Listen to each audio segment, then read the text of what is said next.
أجمعين. أما بعد فأعوذ بالله من الشيطان الرجيم. بسم الله الرحمن الرحيم.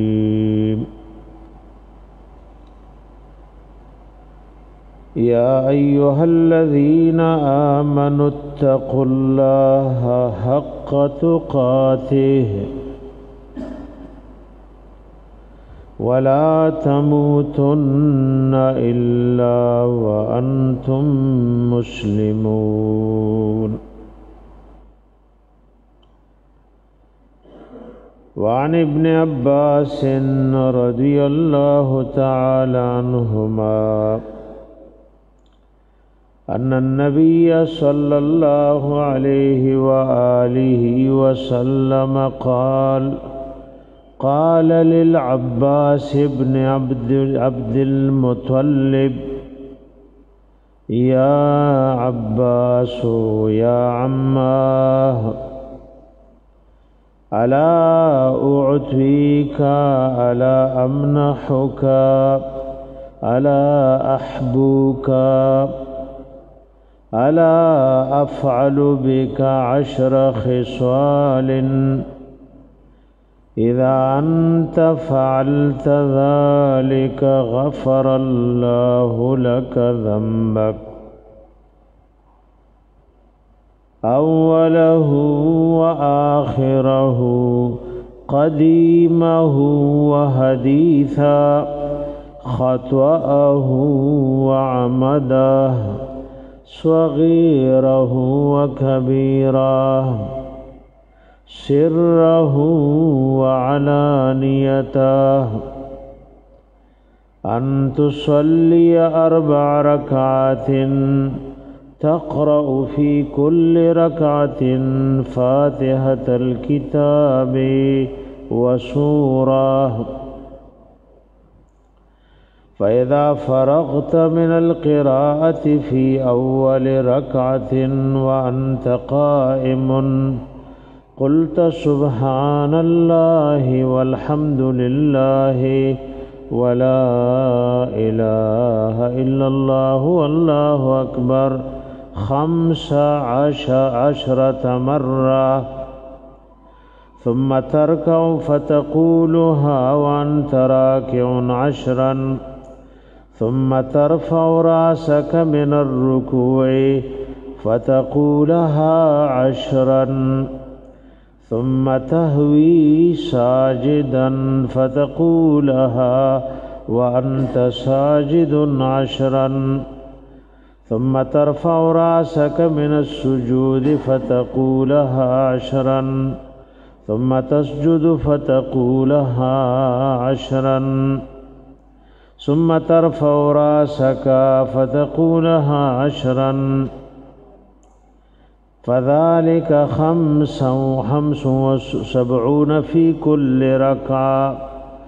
تفعل ذلك في 4 ركعات إن استطعت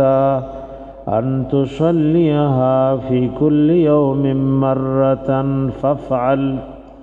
فإن لم تفعل ففي كل جمعة مرة، فإن لم تفعل ففي كل سنة مرة، فإن لم تفعل ففي عمرك مرة. رواه أبو داود وابن ماجه والبيهقي في الدعوات الكبير. زما عزت مندو حاضرینو مسلمانانو رونو، الله دې مونږ او تاسو ټول ته د خپل دین سمج او پدې د عمل کولو توفیق را نصیب کی. باندې زمونږ استاد او د تمام بنی آدمو سعادت او کامیابی پدې کې د چې د الله دین زده کو او پدې باندې موږ او تاسو عمل کو. دا دنیا د اخرت د کروندې زیده او سمر چا محنتو کو نداغی بدلی او ثمرات په قبر کې او په آخرت کې بیا غته ملاویږي چام چې د خپل پیغمبر د طریقې مطابق عبادت کو نو الله د چا خواري ضایع کینا او د چا خواري عبث نشي ډېر وخت نه دا طریقه د صلات تسبیح بیان شوی و او باز مرګرو نبیا هیر شوی او ډېر بار باز مرګرو مطالبه وکي نو خدای چې دا طریقه مسلمانان نارینه زده کی او دا مز صلات تسبیح ادا کی دیتا صلات تسبیح وی یعنی مزد تسبیح او دا ورته دی وجنه وی چې دی کې بار تسبیحات تھی نو د دې بار تسبیحات د وجنا دیتا صلات تسبیح وی دی ایمان نفس اهم شی په عبادتو کې مزد دیو جن صحیح روایاتو کې راغلي دي چې په عبادتو کې د ټولو نمخ کې د مز حساب بکیږي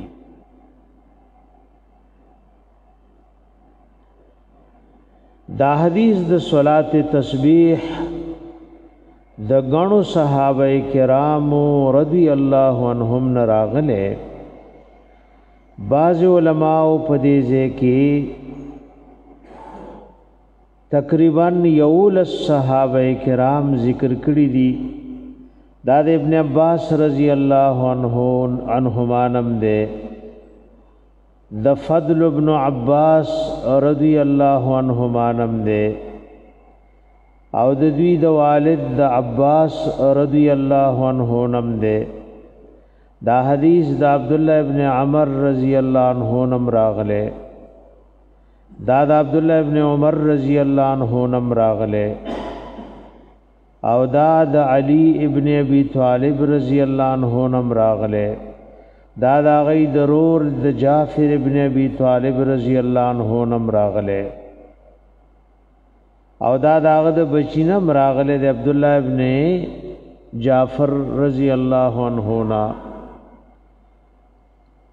او دا د ابو رافع رضی الله عنه نم ده دا د ام سلمہ رضی الله عنها نه ده یو انصاری ده باز وی ته جابر ابن عبد الله رضی الله تعالی عنهما ده نواز علماء د یول صحابه کرامنا دا حدیث نقل کړي ده بعض اهل علم دی حدیث تضعیف ویلیو خو متقدمین او متاخرین علما وی چې دا حدیث سندن ثابت ته او د محققین علما او په دی باندې تقریبا ډېر کتابونه لیکلي دی وی دا حدیث سندن حسن ده بلکہ بازی وی صحیح لغیره ده ذکر د دې د پاره ډېر شواهد دي د حدیث د پاره ډېر شواهد دي ډېر شی کتابونه پدی مزبانی مخکنو رستنو علماء لیکلي حدیث داسې ده عبد الله ابن عباس رضی الله تعالی عنہما وی چې نبی صلی الله علیه و آله وسلم خپل تر عباس ابن عبد المطلب رضی الله عنه ته ویلو اے عباس اے زماتر تعال زس عطویه نظر کوم الا امنحک ویسل کې منیحا او منحست وی یو سړی تا لنګ ګډا لنګ او خور کې چې د دې پیس کا اچ پي اوچ کی نو بیا به مال واپس کې نو دا یو خل عطوا دا او دا زموږ د وړوکوالي پوری مسلمانانو کې دا عادت غریبانو به غوا سرولا ګډه به سرولا چا وې دا مخبل دا وینه دا فلانی را کړي چې سروي د خوراک غم کوي اچ پيوچ کی به مونږ تر راکای مسلمانانو کې دا دینی اعمال د مخ کې نه موجودو ډېر خبرې دي دا خو جون کې د مسلمانانو وطن دی نو کله یو خبره مونږ نه ګډه وډه شي خو اصل شی پروت وی داغه ځنی وخغیر رواجونو د وجناغه شی ګډ وډ شي ګور بعضی ودونو کې وتا سو کتلی چې وادل سو کراشي نو پای ولا ورکای کنه یاداش کې د چانشته پای دا سنت طریقہ دا نبی علیہ السلام وعده چوشو ام المؤمنین عائشہ صدیقہ رضی اللہ تعالی عنہا زنانو کور ترا وستا نو د الله د حبیب د طرف نا غیت د کجورو او د پيو پیشکش شویو نو دا شی سنتو کې موجود وي خرست ور سردا سے منکرات راشي او هغه اصل شی شهیر شي نو دې تمنیحه وای چاته لنګ ساروي ورکه چې زره دې د وخو مخو غم کوا بچي وستا پیس کی نو بازي ساروي تر شپږو اتو میاشتو پورې پي کوي اپا خو غریبای وي نو دا شیشو لکه دی یو کورنۍ د ساتنې او د پالنې بوج تا پسر او د دې خبرو د اجر پته او پرز د قیامت لګي اوس ورو ګورا حالات ګډوډيږي چې څومره اوس چاله وبور کل چاړ نه نو بعض خلک شملې چاله نه ور کوي نو د الله حبيب ورته الا امنحک اصل کی منی حدی ته وای بیا داغه نه پس هر عطوا او هدیه ته وای الا احبوکا زتا ته تر یو عطیه نظر کو وای ته چې هغه باندې عملو کې نو لس قسم گناهونه به الله ستا معاف کیو خبر نه ګورئ وای ما ته وګورئ یو خپل خو نه ګورئ تاسو بیان ته مې تاسو کو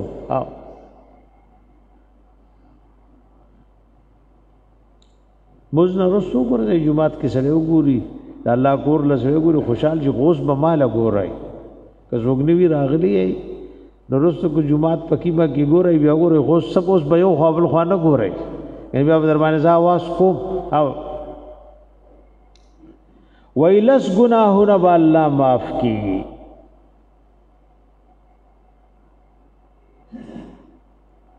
لس گناهونه به الله معاف کی ابا دی وی دي تا 10 خصال پدی اعتبار وای یوزه کی 15 زلیدا تسبیحات دی نور ټول لس دی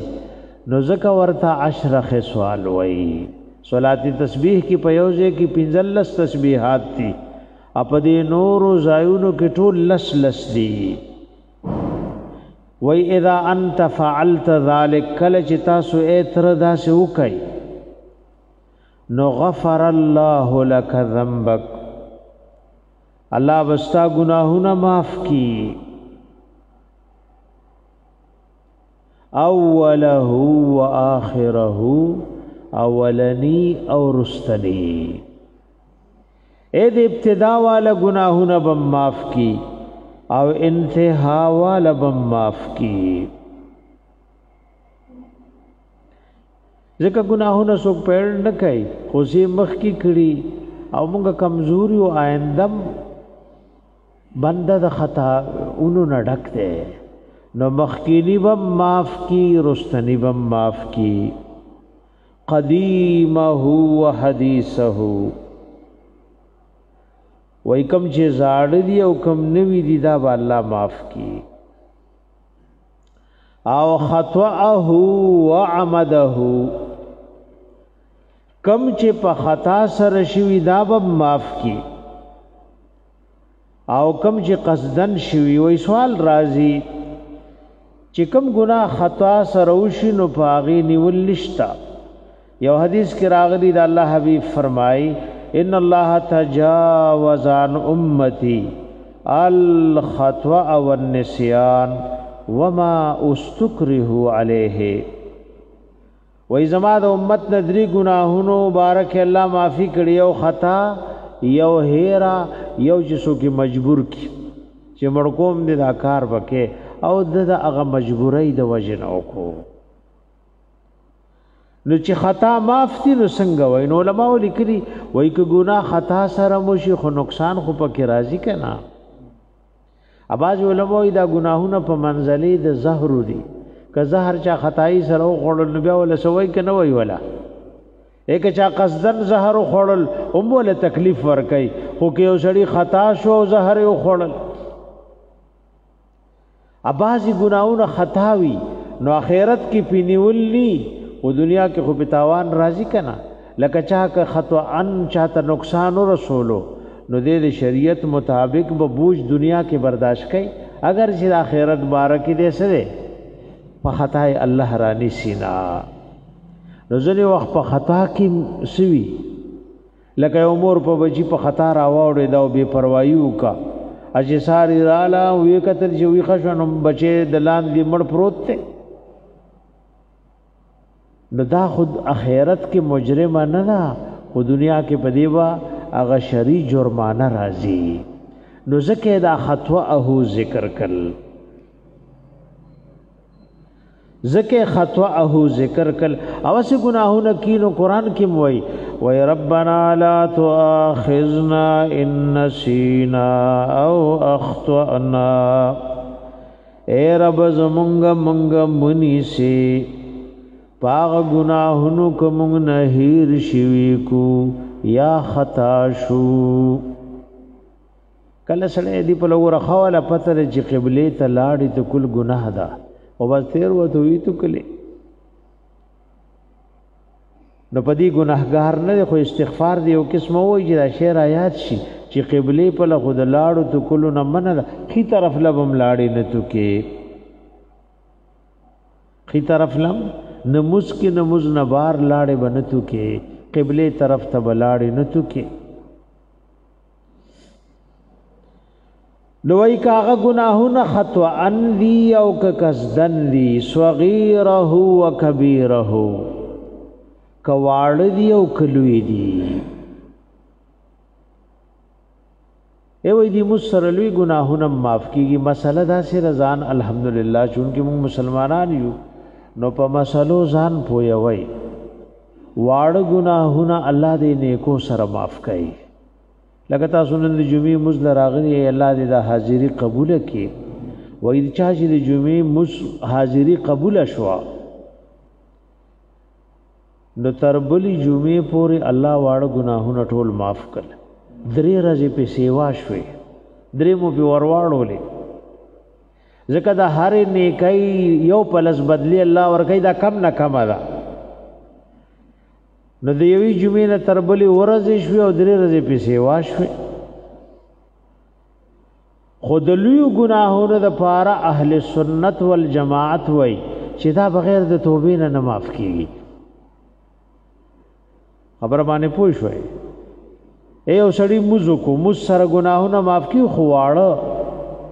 دی لوی لبا صحیح توبه وباسه غټو گناهونو لبا صحیح توبه سره وباسي لکه الله سوره هود کې وای ان الحسنات یذهبن السیئات نیکی گناهونه ختمه دا واړه یادای لوی گناه د پاره اهل سنت والجماعت وای توبه وباسي بیا د توبې درې شرطونه دي که یو پکې کمی توبه د الله په نس منظور نه ده کم از کم ورمون ځنې وخت توبې وباسو خو د توبې په شرطونو پوه نه یو او شرطونو چې یو شي کینی نو هغه شی بس ختم شي کمال داغه نه ادا کیږي یو توبې د پاره شرط دا دی چې کبه ګناه کې توبه وباسي فی الحال به پریزي اکتی پریزي نه نو څنګه توبه وباسي دا خو العیاذ بالله یو ټوکو غوندې یو شی پریزي نه او تعالی له پریزمه لکه چا سره وعده کوي چې در کومه ورکه نه نا به یو ورځ وی بل ورځ وای چې دا سره ما پورې خنداګانې کوي سو ورځ شي وي دا شی در کومه نه راکې یو توبې کې شرط دا دی چې دا کومه ګناه کې فی الحال به پریزي دویم شرط دا دی چې څومره عمر دې کړي پړ کې بخبه مان شي او دریم شرط دا دی چې الله سره بوادای چې بیا بدا سه نکو اما چاله یاد شولا دی درو شرطونو کې یو شی کم دی نو دا د الله په نس توبه نه ده او یو سلورم شرط هم دی کپر دې حق دی نو دا درې دی او سلورم دا دغه نه به معافي غواړي چیرې تعالی خو ما کنځلې کړې وي تعالی می سپېړه در کړې وا ستا می دا حق خوړلې ستا می دا زمکه काबू کړې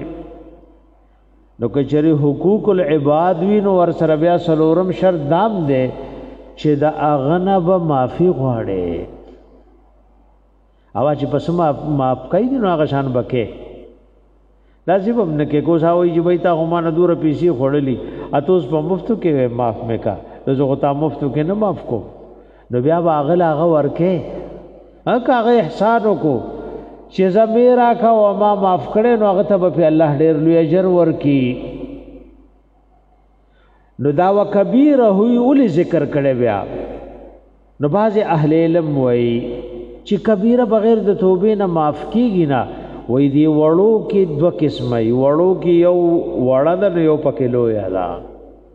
په وړو ګناهونو کې درجات دي تاسو په کبایرو کې ګورئ غټو ګناهونو کې په غټو کې بیا لوی لوی وی لکه مثال په تور یو ګناه لوی ګناه ده او که سره د مور خپل نه فرمانی کوي نو دې ته په لوی کې لوی وای خبره ته خیال ورسېنو دې ته په لوی کې لوی وای یو سره مثال په تور باندې غلا کوي نو ګناه ده خو که د گاونډي د کور نه وک نو دا په لوی کې لوی ده العیاذ بالله یو سره بدکاری کوي نو دا لوی ګناه ده خو که د گاونډي پر دې واغستا نو دا د لسونم لوی ده نو په دې لوی کې بیا باز د یو بل نسوي لوی وی تر دې چې په کفر کې مګورا اصغر او اکبر شتا په شرک کې اکبر او اصغر شتا یو سره ریاکاری کوي الله دې موږ تاسو ټول ساتي ای چې سکه مقصد دا دی چې بای زمانو مو غټلې شي او مشهور شم نو دا شرک دی خو وړو کې دی نو پدې چې کوم عمل کې ریاکاری را لاغه په تباشو یو شرک اکبر دی نو العیاذ بالله غچ چاو کو نور سي تباشل منزونا روزي د ټول عمر تباشل نو په کفر او شرک کې اصغر او اکبر وی نو دلته دا صغیره او کبیره کبیره گناہ ہوتا سو اور د اهل سنت والجماعت اصول دي چې توبه به وباسه ا د توبه چې د الله حق دې نو درې شرطونه دي او کله بنده حق دې نو دې درو سره یو سلورم بلم سیوا ده سره وعلانیته کپټی کړي او ک سرګندې کړي ای ګناهونه ز پټوي او سرګند وي دا پښتنو یو ناپوهی ده وای چې الله نه پټو خلکو نه څنګه پټو مې د خلکو مخ کې کوم تاسو له پته ده پټه ګناه او د لوی ګناه په کې د اسمان نظم کې عمر فرق ده الله حبیب فرمایلی وای زما ټول امت بالا الله معاف کی الا من ابا دا من ابا سوق دي چې سرګند ګناهونه کوي سرګند ګناه خو ته یو په الله زړه ورتیا کې او معاشره سکه دا معاشره ته یو په خلی دعوت دی یو عملی دعوت ته د خلی د دعوت نه عملی دعوت خطرناک دی ته عملا خلق له د ګناه دعوت ورکې نو ګوره په پټه او لوی ګناه کې ډېر لوی فرق دی بعضې پښتانه یاره الله نه چې نه شرمېږي خلکو نه بس شرمېږي دا ډېره لویه د نقصان خبره ده زموږ یو ملګری اوس وفات شوی دی او ډېر خطوبه استوا تبلیغ کې وخت لګولی او ډېر زموږ د درس خدمات یې کړي الله دې د ټولو مردگانو سره قبر د انواراتو نه ډک کړي نو ما د یو ځل کیسه کولی زما داسې ګډه وډه زندګي وه چې حجره کې به مې وي سی آر غږاو خو یو خبره الله له کې اچولې وه چې ځان خرابې خو خلک به نه خرابې نو څوک مې حجره کې هم نه پرېښول اکه خپله پردی ماشوم به راغی را باندې به مې کلبې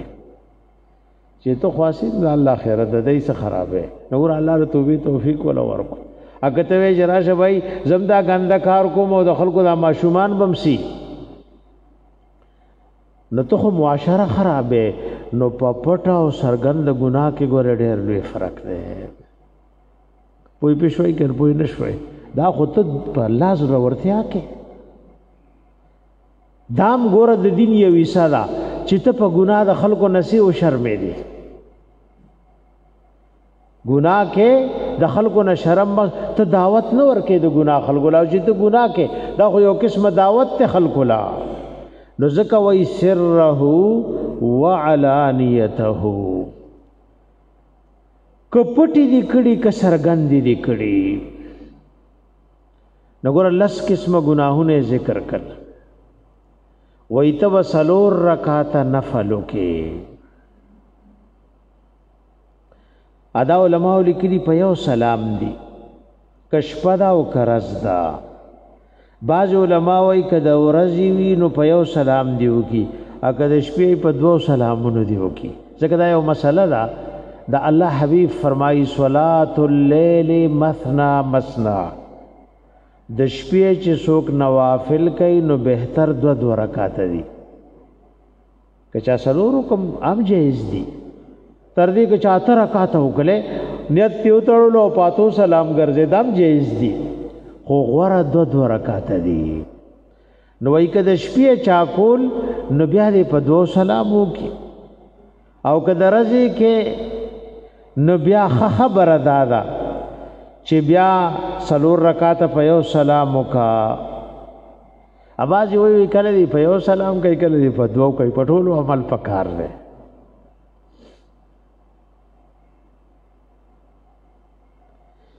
بعض علماء وی غوره دا ده وی دی باره کې د ابو داود شریف یو حدیث راغله امام ابو داود په سکوت کړي او علامه منذریم په سکوت کړي دا یو مسله د امام ابو داود چې یو حدیث ذکر کی اده په چپاتی شید پنځ دا حدیث ثابت وی بیا د دې تعلیق کړي امام منذری د خپل زمانه لوی محدث ته نو جام په چپاتی شي خبره نورم لګه مضبوطه شي نو وی غوره دې د پاره ده چې د زوال نفس وی د ماسپخین د مزن مخ کی وی ور دولس بجې سکیږي زوال کیږي په بعض جمعاتونو کې اوس یو په جمعوس کې اجته یو نیمه کیږي نو د دې لپاره ډېر شی وخت دی چې 12 بجې زوال شو نو کته کې نو زیات نه زیات عوام په نیمه غنټې نه سیوا نه لګي بلکې شل منټم په نه لګي نو چې 12 بجې زوال شو ته په صلات تسبیح هدري دي چې شل منټه او 12 نیمه کېږي ته به فارغ اګه سوګ ډېر په کلا راکای نو درې پاو دی په لګي نو وای غوړه ټیمه سره بیا سټیمه غوړه شو وای بھائی تعالی ها تو طالبانو کې کنه زمون دا سرته نه وامش تاسو لا ور وګ نشي کنه دا لاسونه پرانه ځای لګا اې د جمعې پرز دا سنت طریقه د مونږ رونه یې الله مو دواړه جیان خاسته کا مونږ بتاو زمو معتبري وکاو الله مو معتبرونه او ساتیا بھائی زمونږ رونه یې دا تاسو داسې لاسونه چې چاتړي دي د جمعې پرز دینه من راغلي دې ته احتبا وای دې ته سوای داسې نبی علیہ السلام دا ذکر کور کې اسی جمعات کې ناسي خود جمعې پرسته من راغلي دا سړي له خوب راولي اګه خوب درغه کنه نو ډېر لوی نقصان به وشي. تاسو خپل وایي خپل د پښتانه او متل کې یو دو میخي وي بیا سره اډیا او یو سړی ود شوی او بل وی خو نو دواړو میخي لنګې شوې ناغه داغه کټي خپل سره کا او کټي د میخي پیدا شي بل سره کو هغه ورته د ما یو کټي راوي دو غدا سکای پویږي په خبره باندې نو دو ګره نقصان وی بیا چې دین بیانېږي ودی نو دا ډېر لوی نقصان دی. نو غوړه دې لپاره کم ټیم دی بھائی اے زوال شو د ماسپخین د مز نمخ کې اسیم یو حدیث کې راغلی صلات زوال و نبی رسول الله سلور رکعات کول وې دی وخت د اسمان دروازې کولاوي دا وخت سم پښمنی سره لګي دې ته صلات زوال وې سلور رکعات دي دا د ماسپخین د سلور سنتونو علاوه دي بس خو زوال شو لا بانګ ویلې نه وطنیت تړل نو دا وخت سم قیمتي دی. اپدی کې خاص صورت بارک سن دی راغلی اگر چې بعض علماء لیکلي چې په اول کې به سوره زلزال وې اپدویم کې به سوره عادیات وې پدویم کې به سوره نصر وې اپدریم څلورم کې به سوره اخلاص وې خودی بارکه سنت او اثر نه راغله چې کومه د خوخه سوره فاتحه پسې لند صورت وې یا وګت صورت وې نو پاول رکعات کې چې تا سوره فاتحه هم ختم کا او سورت دم ختم کو نو د رکوع د تلون بمخ کې وې پنځل لزلی سبحان الله والحمد لله ولا اله الا الله والله اکبر پنځل لزلی دې سره نور کلمات هم بازي کتابونو سیوا کړي خو هغه ثابت نه دي او دې ته احب الکلمات وای څورته وای الله ته په تمام اذکارو کې بهترین ذکر سره سبحان الله والحمد لله ولا اله الا الله والله اکبر دیتا احب الکلمات وای کہ اوسړی وې ز په داسې کلمات والله ل ذکر کوم چا ورته ټولو کې محبوب دي نو دا پنځه کلمات سبحان الله دویم والحمد لله اوای او دریم ولا اله الا الله اکبر نو سلور شور والله اکبر دا سلور کلمات شول دا په پنځل لزلی وې د چې پنځل لزلی وې بیا به رکوع کې دا طریقه علماء غوړه کړي یو بل طریقه هم داغه د عبد الله مبارک رحمه الله دا اوي چې د قرات نمخ کې بعد السنا به پنځل لزلی وې خدغه خبره وای مرفوعا ثابت نه ده مرفوع غي چې پیغمبر علیه السلام له رسیدلی او د دین علاوه چې مرفوع نو هغه د بل چا قول وي نو د پیغمبر علیه السلام قول خله کنه مو خدا غي اگر چې دغه خبره علماء لیکلي سجا ناروا نه ده احناف علماء هم دې ته ترجیح ورکړي چې کم محدثین اثرات دي شان ورشای کشمیری رحم الله وای دا کوم چې اوري وای دا غوړه زکه چې دا پیغمبر علیه السلام ته رسیدلی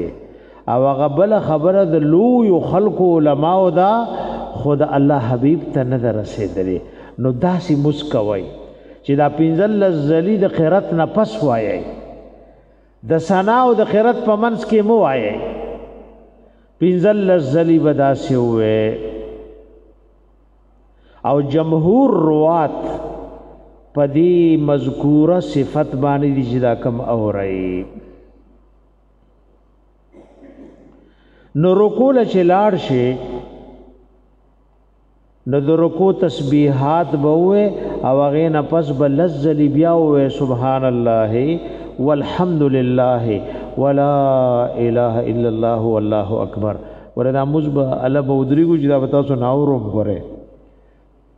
اس کو سو غافل نه شي که سب نه شي الا مز کوي زای به جمال بټول صلات تسبیح او رویا بای اګه سو غلط شو اب نزي ها بھائی هر څومره چې وې سار کو بیا نو خو خبره ها بھائی دې روړی وړی به ملاویږي په خابه د تاسو مې ها او کچا صلات تسبیح هوا او نور نزی بنا ها بھائی نو ګور د رکوع نمخ کی پینځل لزل شول رکوع کراله خپل تسبیحات د سبحان ربی العظیم وی نو بیا بلزلی وی ثم ترفع راسك من الركوع رکوع بسر پورته کی خپ مذهب سمع الله لمن حمدا اللهم ربنا ولك الحمد حمدا كثيرا طيبا مباركا فيه وے نو بیا بلزلی وے نو بیا بسجدی لاړ شي په سجده کې چې خپل تسبیحات وے نو داغه نه پس به لزلی وے نو بیا با سر د سجدې نه راپورته کې د دوو سجدو په منځ کې بکینی نو دی کې به لزلی وي او د سجدو په منځ کې دعا ده وګد دعا مرضی او لنډ دام ده کم از کم یو دو پیری به د دوو سجدو په منځ کې وي رب اغفر لي الله مال بخنه وکي ځکه موږ د ټول سوالونو په نسبت دی ته ډېر محتاج یو چې د خپل ګناهونو معافي د خپل رب نه وغواړو نو د دواړو سجدو په منځ کې کوم مسنون تسبیحات دي چې هغه دی وي نو بیا بلزلی وي سبحان الله والحمد لله ولا اله الا الله والله اکبر نو بیا بدوی به سجدې لاړ شي او د دوی به سجدې تسبیحات چوي نو داغه نفس به بیا سوزلی وي بیا به لزلی وي نو چرا پاسی نو بر رکات لبنزی د دوی می سجدی نه پس بم کېږي الله اکبر خو دی ویلې درا پاسې دو د پاره دا بلزری وې نو بیا چې پورته کېږي الله اکبر لري ضرورت نشتا دا طریقہ چاز د کبای اما تاسو دا نه کسه لاس دی وجت نو کو نو بھائی چې لاس نو چته خو بیا وګونه نیسی نو بھائی لاس چتوي چې خوشحالي ګزدمو کبایدا نو دا ګوره پینځه کم اتیا زلی شو سورہ په یو رکعت کې پینځه کم اتیا پیرې شو نو دا په دې درو رکعاتونو کې درې سو زلی جوړيږي وای کدی کې سوکتیر او تو سجده سهو پر راځي اگر چې تاسو بیغمه ایتو سجده سهو پیژنې نه نو بھائی دا پیر او د مرید خبره د مخ کې جمعو کې تاسو اورئ وی ولوی وظیفه در کوما یو خو بد نور خطو پوری سنی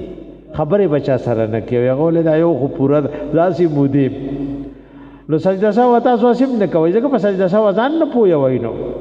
چې دې موږ کې سجده سهو پس راځي اعلان کې مسله دا سره تاسو ماشاءالله تبلیغ کې موزي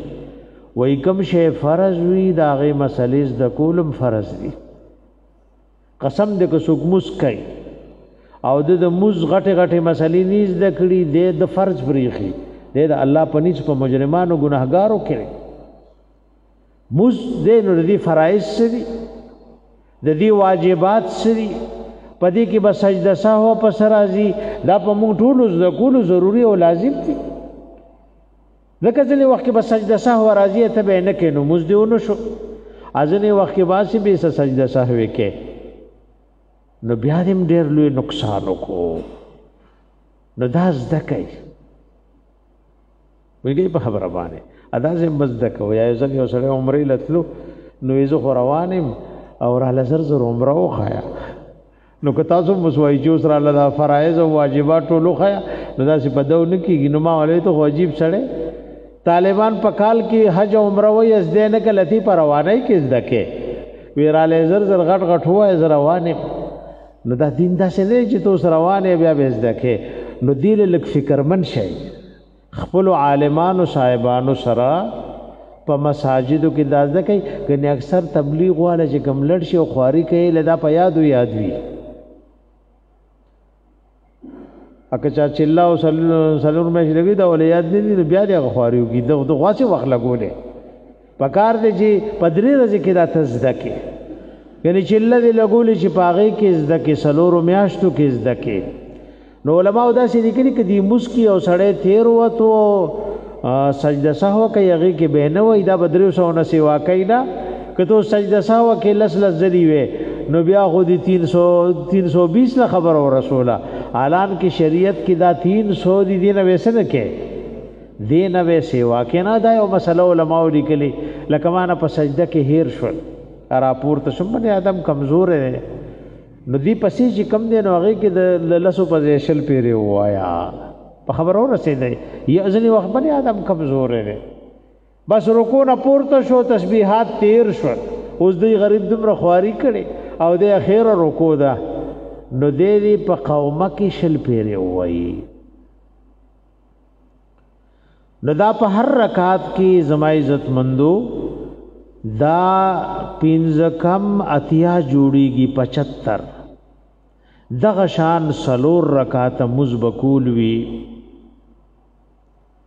دغه شان سلور رکعات مسکول وی اپدی کې دا جلسۃ الاستراحت امراله استراحت آرام ته وای اې د دوی می سجدې نه چې پاسې دی او رکعات لومبنه دی ادریم دی نو دی کی نیخ پاسې دل بازي ائمه غره دی لکه د امام ابو حنیفه رحم الله مسلک دی ز اول رکعات کې را پاسې دوی می سجدې نه نو غره دادی چې لکه ناستونه مخ کې دی ودرېګم ادا نور ائمه وای چې نه اول رکعات ته خو دوی می سجده دی او کلغون ته کینا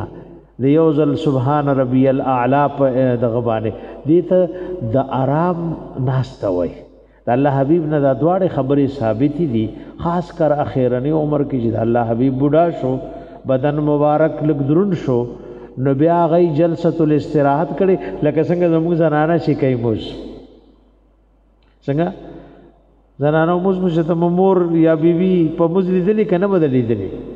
اغه چې دی اول رکعات کې سجدې نه راپورته شنو لکه د سړو په شان پورته کیږي نو بیا پورته شي تلوا تاسو کتلی دي تاسو له ګورای نه نو بای کای پس کوم وکړ نه کړل د مور بوز د سړې ګوري نو جلسۃ الاستراحت کې دا لسل ذلی راغلی نو په دې ترتیب باندې زما عزت مندو دا سلور رکعات مزده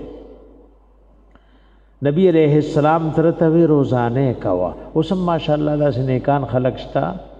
چې روزانه څه کوي صلات تسبیح کوي وی که روزانه نوی نو هر هفته کې یو ځل کوا او که هفته کې نی نو بیا حدیث کې دا سره راغلی وی په کال کې یو ځل کوا اګه کال کې نی نو عمر کې خو یو ځل وکا نو صلات تسبیح کوي بھائی دیوانه بستا سوشل میں 58 غنټه لګي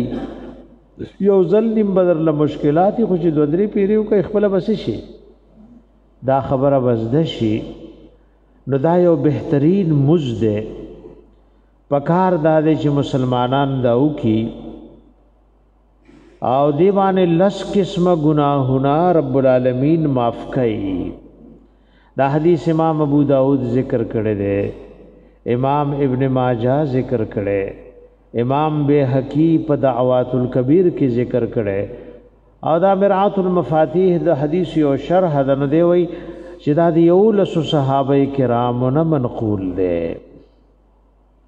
ادي باندې علماء کتابونه لیکلي دي نو پکار داده دا مزد علماء په نسبانه ثابت ته دا عرب علماء وی دا جمع وی قدیما حدیثا مخکنو رستونو علماء په دی باندې قلمونه روشت کړي دي او د دې باره کې مستقل کتابونه لیکلي نو پکار دا دي چې مسلمانان دا مسکې دا منځونه زده کوي تاسو کې څوک داسې دي چې صلات تسبیح زده نو کو چې زه ول بیا مختصر غونته و ما بای چاله زده نو شوي لا سوچت کوي چې چاله زده ني چې چاله زده یې لا سوچت کوي چې چا زده کو اوایو چې چاله ني زده نو یې لا سوچت کوي راشه دلته چې چاله زده ني دلته لګ مخله راشه شرمې کوي ما راشه لګ مخله چاله زده ني بھائی تاسو کوم چاله زده ني دلته راشه دلته وای مخکې کېنه مخکې راشه مخکې راشه زبې د لدري سالور پیری وام اکه مزدنو کو درې سلورو پیرو کې نو بیا به مجرموم ها بیا که نور زنین یو شل رکعات نفل ورسو کوي چې موضوع شي اګور دا خپل بهترین مزده تاسو بر سلور رکعات نفل نیت تړای لکه ما نیت تړلو اول رکعت کې بس اوس ما ټولر څخه ختم کړ رکوع لازم نو د رکوع د تلو نه بمخ کې پینځل لزلیوام سبحان الله والحمد لله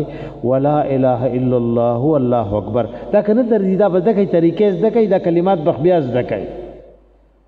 نو د رکوع د تلو نه مخ کې مو پینځل لزلیوي بیا رکوع لاړې پر رکوع کې به د رکوع تسبیحات وای لکه څنګه وایي نو چې نه فارغ شي نو لزلی به بیا دا کلمه وایي د دې رکوع نه پس دی درېدو ته قومه وای سمع الله لمن حمدا وربنا لك الحمد موي نو بیا به سجدي لزین دا بلزری وای سبحان الله والحمد لله ولا اله الا الله والله اکبر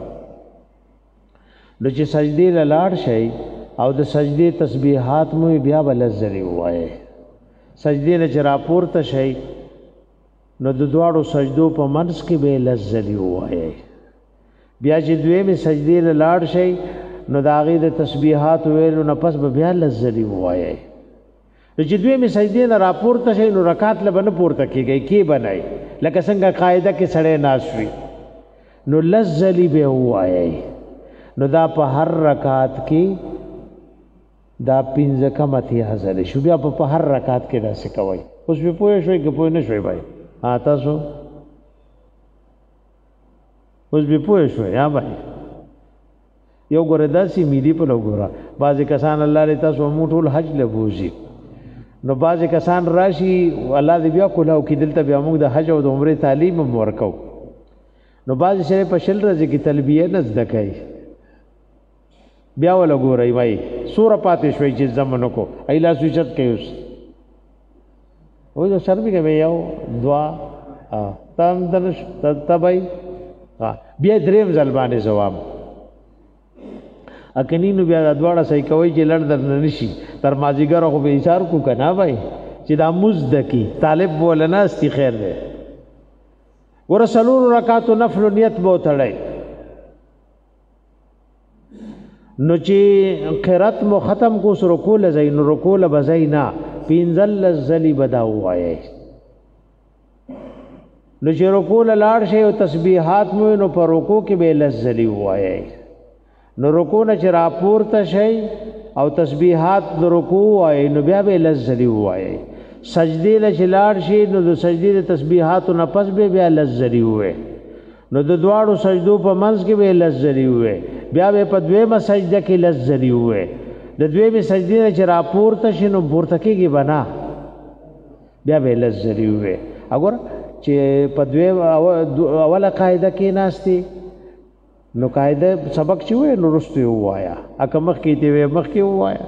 په اخره قاعده کې چې کینی نو چې سبق ټول ختم کی نو سلام ګرځېدو نه مخ کې لزلی وایا اوس په پوښوي کنه بھائی ها بھائی اکه نه پوی نو بس د دې کیسه ټیپ شو نو ځان له یو سیا ترغي اوري چې ترسو مزد کړي نه ها بھائی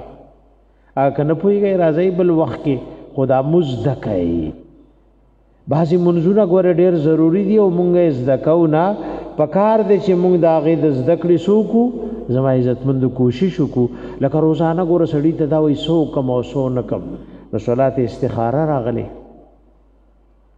دا د الله سره مشوره ده چې الله دا دې سړی سره کار شروع کوم دا فلانه کار شروع کوم زما په بکم کې خیر وي او دې سړی سره سودا او کم کو نه کم دې سړی سره رشتہ کوم دا سه حکم کو نکم دې زمانه رشتہ غواړي ور سره حکم کنا نظر ګورا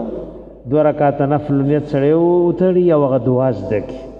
او ای رب العالمین دا کار دې کدی کې زما فلحال خیر وی او زما آینده خیر وی زما د دنیا خیر وی زما د آخرت خیر وی نو دا کار مال زړه کې واچي او اسانه کې او راضی شي پرانا او الله کدی کې زما فلحال خیر نشتا یا آینده خیر نشتا یا د دنیا او د آخرت خیر نشتا نو زما د زړه نه او باسي چې کم کې خیر یا مې زړه کې واچي ورسمه خپل کار طریقه رسول صلات استخاره وای چې استخاره او کده وخت پیمانه کیږي نه په لوی خلکو استخاره کړي زینب بیبی رضی الله تعالی عنها د نبی رسول الله په بیبیانو کې دا نو دی وړا غل الله حبیب ورته د نکاح پیغام ولېګلو سمو خیال لې یو زنانه چې د رسول الله په نکاح کې راشدینه به بهتر شي وي ناقص ولوي چې نبی رسول الله را لېګلې مو د نکاح پیغام دی نو دی وی زه خو ترغه سو کوم نه چې ما رب سره مشوره نه کړی وړې پځې پر خلو مصلی لرالا نو دا په استخاره ولاړه او ورش والا پیغام رولې ګلوي دا می په نکاح درکا نو د دې بیبي نکاح په کمزه کې شو په عرش کې شو پدې کې ایجاب او قبول نو پکې گواهانو بس بر عرش والوي ما په نکاح درکا نو ګور په دومره لوی کارونو کې لوی خلکو استخاره کړي استخاره جو کبه الله د خپل مانتیا دا څومره لوی روزانه ایمان سره وای تاسو له شل یاره دا حکم کداو نکم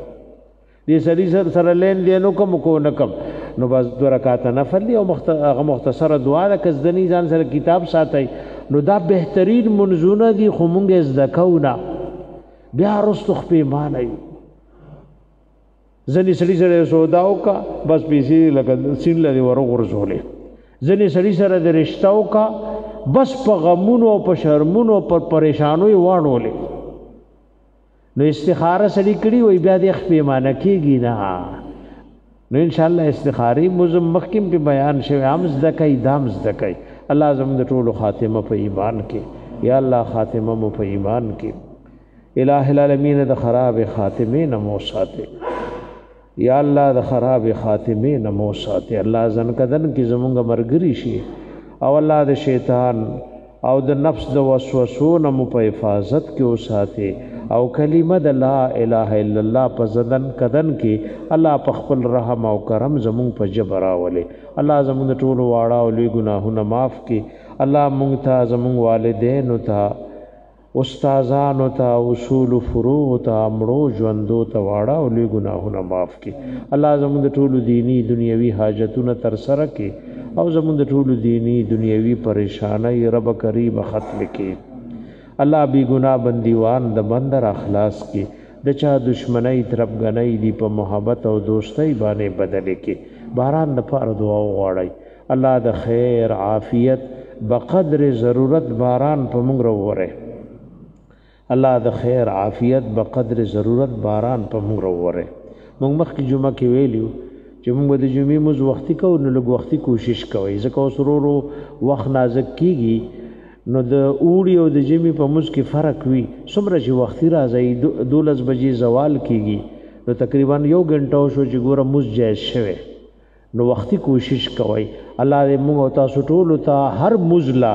او خصوصا د جمعې مستد وختي راتلو توفیق را نصیب کړي اللهم ربنا آتنا فی الدنيا حسنه وفي الاخره حسنه وقنا عذاب النار